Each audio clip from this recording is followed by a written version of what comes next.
Hinahabol. Ay, hinahabol! Super Hinahabol. Hinahabol! Oy, naparetry din! Uy, may fidget spinner! May Lord, ah. Hinahabol siya! May Lord sa may mid lane. Naglalakad si King Kong! Ayaw pumayag Ramdam na ni mga kasama niya, wala kasing Tore! Oh! Wala kasing Tore! Oy!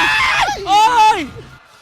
Tingnan mo! Sobrang wala siyang pake sa hero! Grabe! Hindi ka Tore! Narito na ang high. Papasok na sila dito sa base ng Onyx Philippines.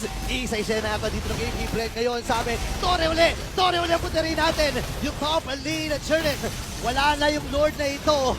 Successful ang pag-defense ng Onyx Philippines. Tore na Pero naman. Tore na At naman. par mukhang love set par, hindi pa basag yung tower sa baba ng taas at mid ng AP Brent. And zero death sila! My goodness. Maski si Eugene Tore na Nangangatin nakakatingin na si Eugene Torre, dila niya!